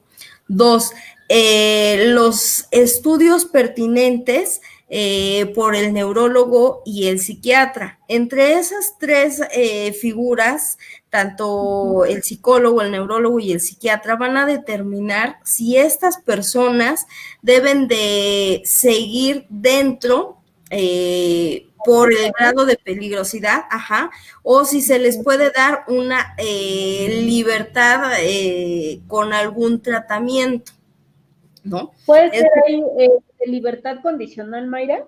Bueno, es que yo no sé mucho de leyes, pero podría ser como condicional ya que la persona sufre como del trastorno. Sí puede ser una especie de libertad condicional, pero aquí la diferencia entre una libertad condicional en un juicio ordinario o en una persona común y la diferencia en una persona inimputable es la persona común. Cuando se le da una libertad condicional, se le dan o se le decretan medidas cautelares, que es el pago de una multa, que traiga una pulsera, que traiga ya sea la pulsera en el brazo o en la pierna, ¿No? ajá, El o en el famoso. tobillo, la tobillera, ajá, Uh-huh. alguna multa, la reparación obviamente del daño, entre otras, o que acudan a firmar alguna autoridad, ¿no? La firma semanal o quincenal o mensual. En los inimputables, no. En los inimputables, si se les permite salir antes de concluir su sentencia, se les va a seguir decretando una medida de protección. Ahorita se los voy a explicar, son totalmente diferentes. La medida de protección es una, que sigan su tratamiento fuera de esta institución, pero tienen que acudir cada ciertos días a la semana, tanto con el psicólogo como con el psiquiatra y el neurólogo. El Para ver psiquiatra, ajá, el psicólogo obviamente pues le va a dar la terapia cognitiva, como tú bien decías, y el control de las emociones. De hecho, aquí lo que hacen es que el psicólogo lo va a estar acompañando los primeros 12 a 24 meses a la persona inimputable o la persona con un trastorno, para que es como un maestro sombras de cuenta, que lo tiene que acompañar cierto periodo en su trabajo, en ciertas actividades, para que lo vaya guiando. sí, Posteriormente se le va a permitir. es ¿Mande? acompañamiento psicológico, ¿no? Sí, psicológico. en la vida diaria. Ajá, en la vida diaria, haz de cuenta, el especialista tiene que asistir con esta persona a su trabajo para ver el comportamiento emocional y cognitivo de esta persona, para darle ciertas recomendaciones de cómo tratar de convivir con otros. Luego, posteriormente, cuando se le va dando ese acondicionamiento a la persona, llega un momento en que la misma autoridad permite que el inimputable ya solamente acuda a las terapias cada ciertos días y ya no va a necesitar de ese acompañamiento. Y luego, lo que hace al psiquiatra y al neurólogo es para que le hagan estudios constantes de tomografías, encefalogramas, entre otros estudios, y le estén dando las dotaciones de su medicamento, para que esta persona pueda ser, ahora sí, reinsertada a una vida funcional. Eso se maneja, ¿no? Pero cuando una persona, por el grado de peligrosidad que tiene, no se determina que no puede ser liberado, entonces se le va a confinar en una institución de por vida, porque se comprueba que no va a ser una persona funcional. ¿Qué pasa con esto? Bueno, a estas personas es, como bien decíamos, a los psicópatas o a los sociópatas, y que cometen cierto tipo de delitos como es homicidio y violación o abuso sexual. Depende del grado de peligrosidad, es como se les puede determinar una sentencia y el tratamiento posterior. Aquí, en un proceso penal, acordémonos, primero es la presentación ante el Ministerio Público, luego él lo pone a disposición del juez de control, que posteriormente el juez de control va a resolver una parte, se le va a dar entrada al juez de intermedia, es decir, de la audiencia intermedia, que es otro juez, luego al juez de oralidad y finalmente al juez de ejecución de sentencias. El juez de ejecución de sentencias se encarga que cuando la persona que está compurgando una sentencia, pero en el caso de los inimputables en alguna institución o en un pabellón, él va a vigilar el comportamiento. Él va a determinar si se le puede decretar una semilibertad o no. E incluso cuando llegan a cumplir con la sentencia, si es factible o no dejarlos reinsertarse nuevamente en la sociedad. ¿Por qué? Muchos de estos, y siempre ha existido, son los antropófagos, es decir, los caníbales. Una vez que algo se activa en sus neuronas al comer carne humana, tienen esa necesidad de estar comiendo carne humana. No se van a detener para el consumo de la misma. Es decir, que deben de llevar a cabo ciertos actos como es el homicidio o cierto tipo de lesiones a otros con tal de obtener su alimento, ¿no? Es decir, carne humana para sentirse satisfechos, ¿sí? Aquellas personas que cometen homicidio y obviamente pues se tiene el miedo del grado de peligrosidad, se recomienda que esas personas se les decrete una sentencia y posterior a esa sentencia un tratamiento dentro de una institución psiquiátrica, no psicoemocional, sino ya psiquiátrica en pabellones especiales, donde por el grado de peligrosidad deben de estar en un aislamiento total. ¿Por qué? Porque ellos pueden agredir a otros. Entre un ejemplo de esto vemos a Hannibal Lecter, que sí fue una historia verídica y que pues él, por lo que haya sido, prueba la carne humana y posteriormente es tanta la satisfacción que él sentía que empieza a cometer cierto tipo de crímenes o más bien cierto tipo de homicidios y secuestros para obtener su alimento. Entonces, ¿qué pasa?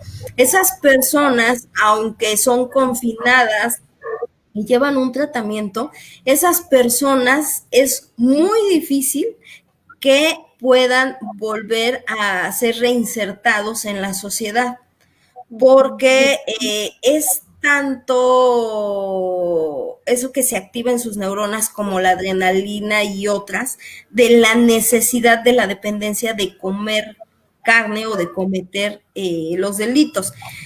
Hablemos mejor, los psicópatas. Ellos no se detienen porque no sienten miedo, no sienten esa empatía y obviamente pues no van a sentir el dolor ni vergüenza, al contrario, ellos sienten esa satisfacción, esa egolatría y se sienten orgullosos de haber cometido esos delitos.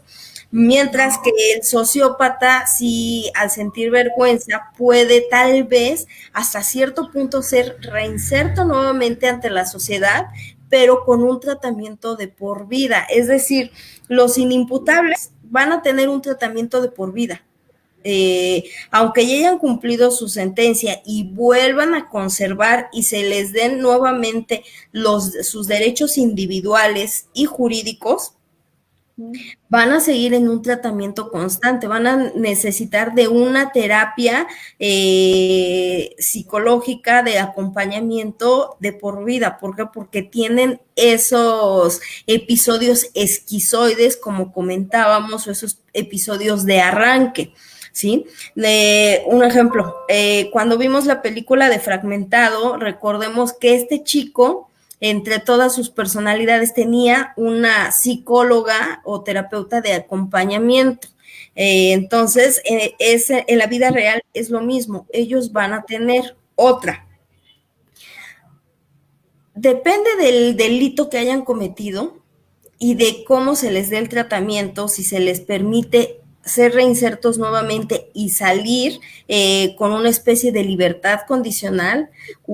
Se les tiene que poner un tutor, ya sea un abogado de oficio, que es el que va a seguir su acompañamiento, un psicólogo que puede determinarlo el mismo tribunal, y la otra, un familiar de la persona, que obviamente se acredite que está sana mentalmente y que también físicamente no tiene alguna imposibilidad para hacerse cargo del inimputable.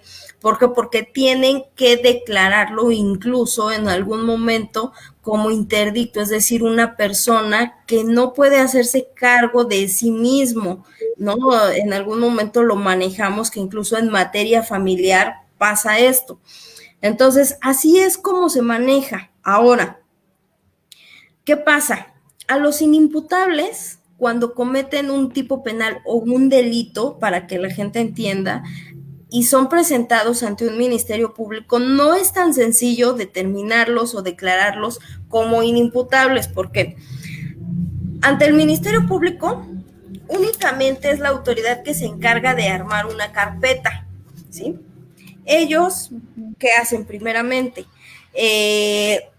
Los llevan al médico legista, que lo tienen en la misma agencia del Ministerio Público. El médico legista ve si lleva lesiones el imputado o no, o si lleva alguna intoxicación, ya sea con alguna bebida embriagante o con alguna sustancia, enervantes psicotrópicos, entre otros, alucinógenos, y ellos dan pues su dictamen, ¿no?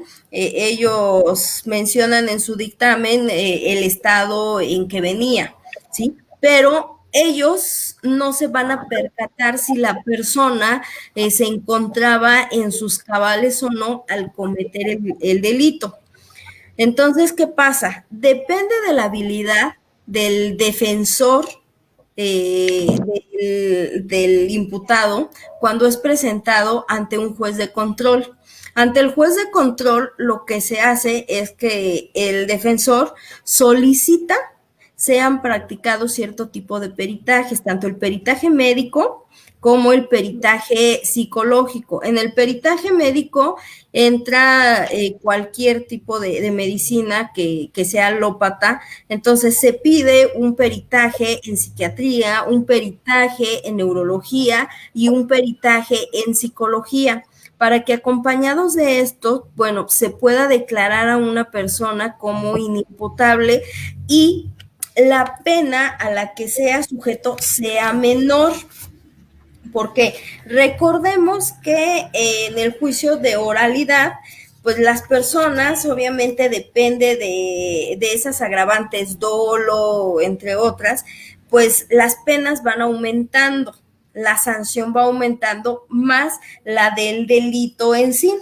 Luego, aquí en el código, que es el, te digo cuál es, que es el Código Penal Federal, nos estipula, al momento de realizar el hecho típico, es decir, el delito, el agente no tenga la capacidad, es decir, la persona que lo está cometiendo, no tenga la capacidad de comprender el carácter ilícito de aquel o de conducirse de acuerdo con esa comprensión en virtud de padecer trastorno mental o desarrollo intelectual retardado, a no ser que la gente hubiera provocado su trastorno mental doloso culposamente, en cuyo caso responderá con el resultado típico siempre y cuando lo haya previsto y le fuere previsto.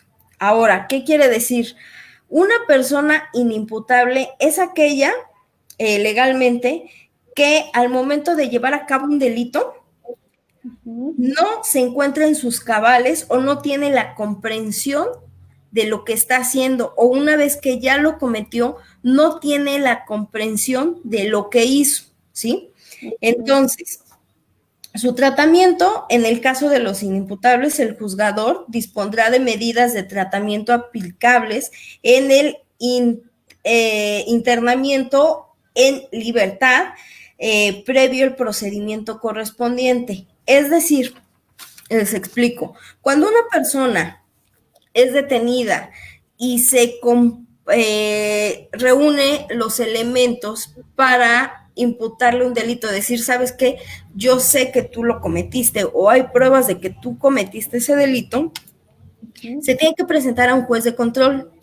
Ante el juez de control, las partes tendrán que discutir si es vinculado o no es vinculado a proceso, de acuerdo a los indicios o, en este caso, a las pruebas que tengan para que se haya abierto esa carpeta.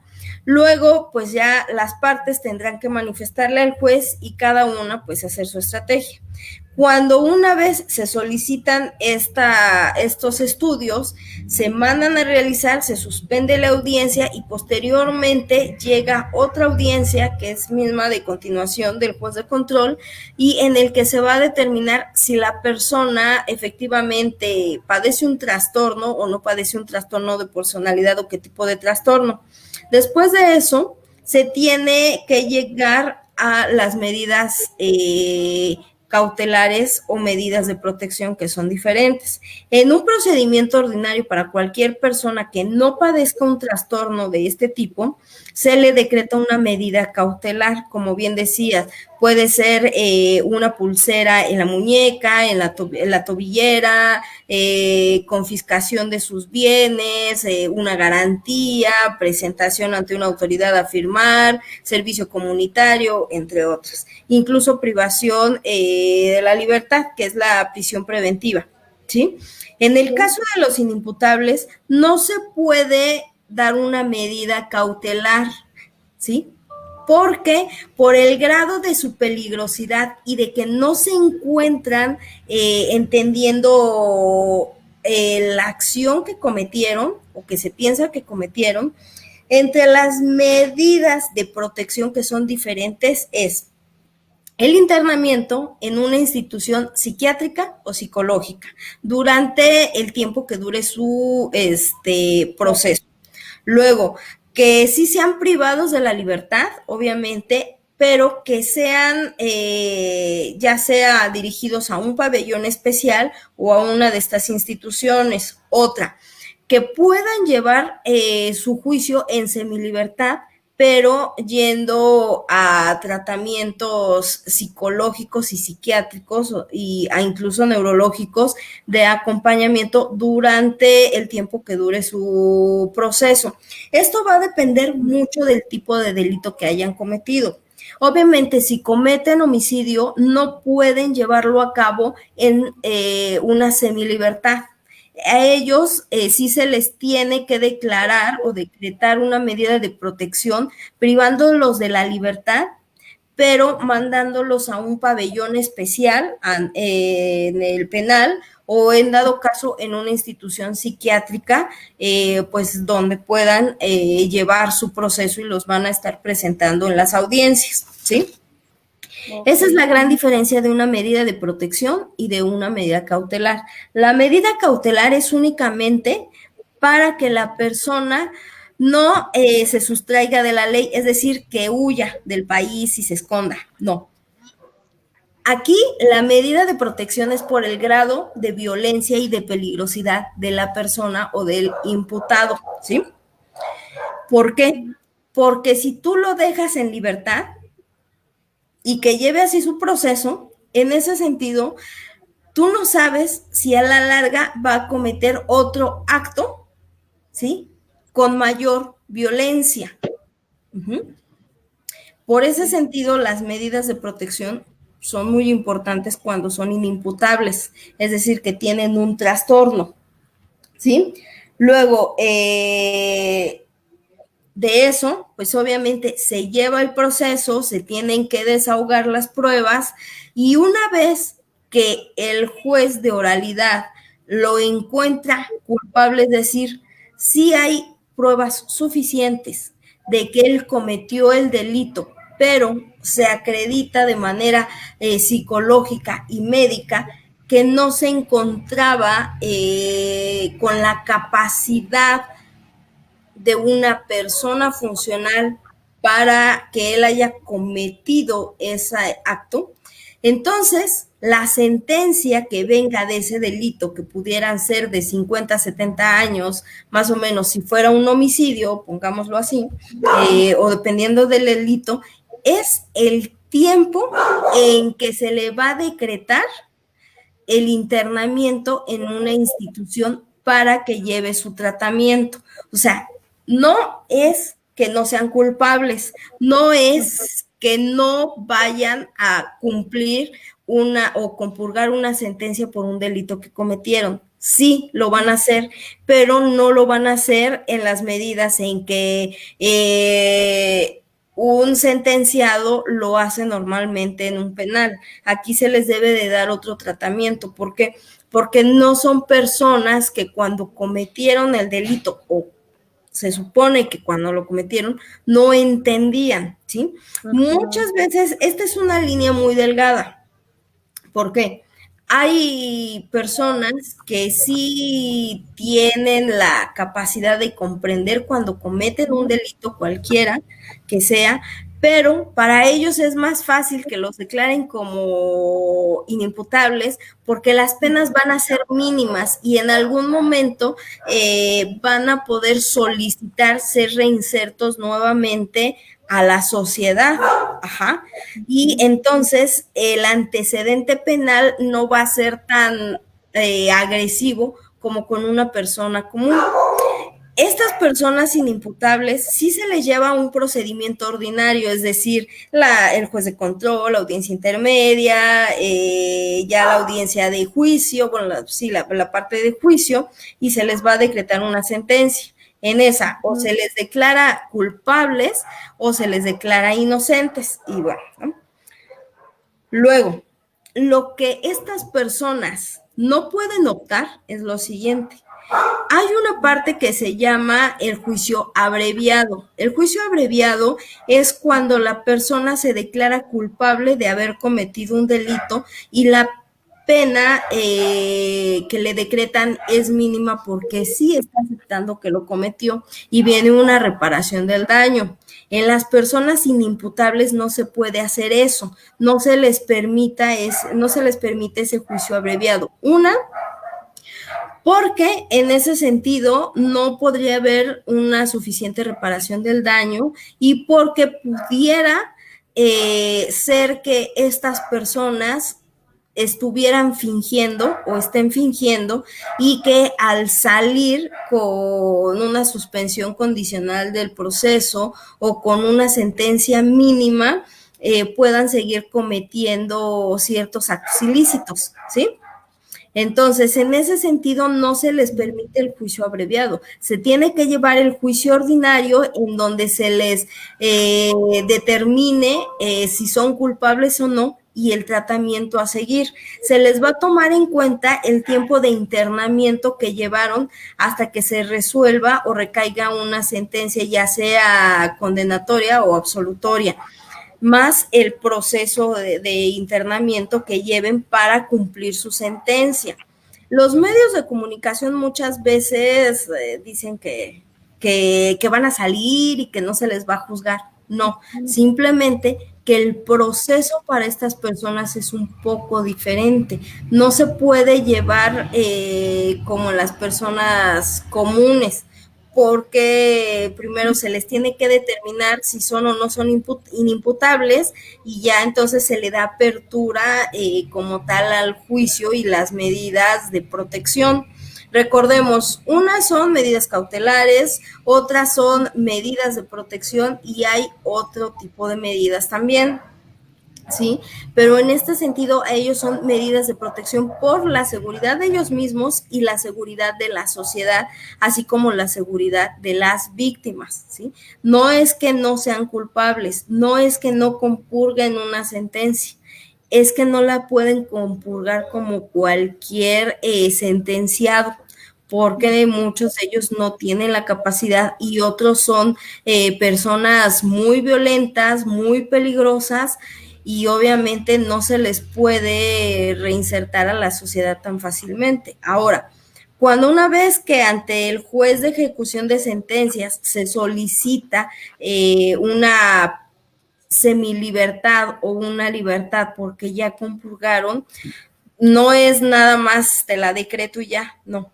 Ellos tienen que hacer sus estudios, sus análisis, y el juez de ejecución de sentencias, dependiendo de los dictámenes y del comportamiento del individuo, va a ser el juzgador y determinar si lo dejan en libertad o no lo dejan en libertad.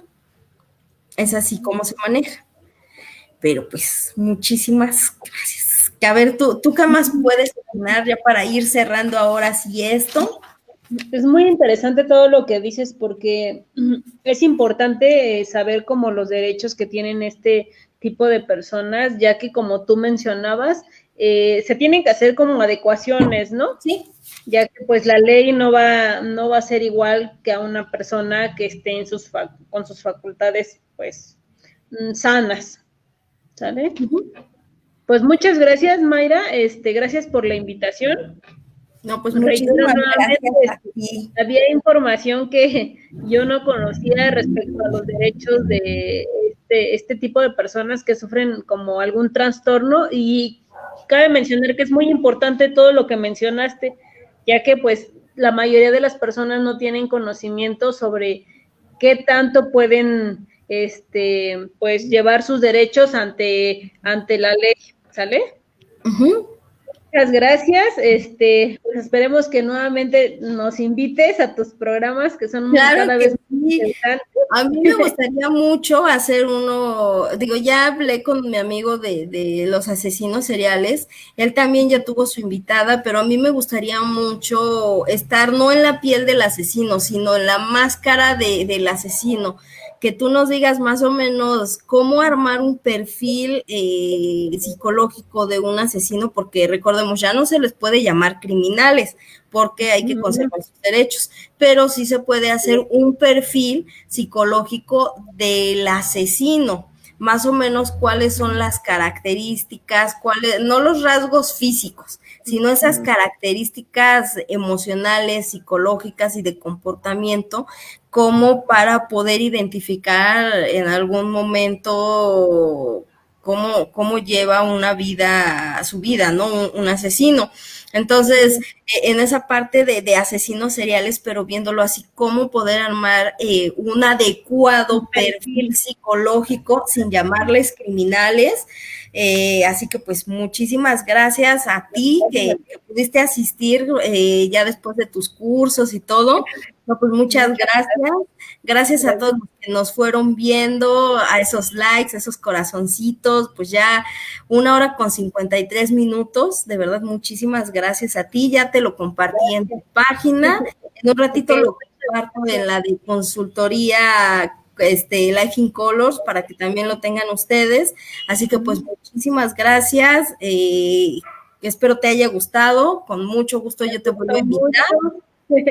Me gustó mucho, es muy amplio este tema, muy interesante, como mencionabas, con mucho gusto acepto tu invitación para que armemos algo y nuevamente pues se lo mostremos a tus seguidores, que como siempre cuando haces un programa ya están al pendiente. Estamos también nosotros pues iniciando en este mundo de la psicología. Es muy extenso, espero haberles resolvido un poco sus dudas, ya que pues también yo hay algunos temas que pues no domino al 100%, pero estamos ahí como informándonos para resolver como dudas que van saliendo en el momento. Muchas gracias. No, pues muchísimas gracias a ti, doctora, y ahora sí ya te dejamos para que sigas haciendo pues tus demás actividades. Muchas gracias y nos vemos pronto. Gracias, bye.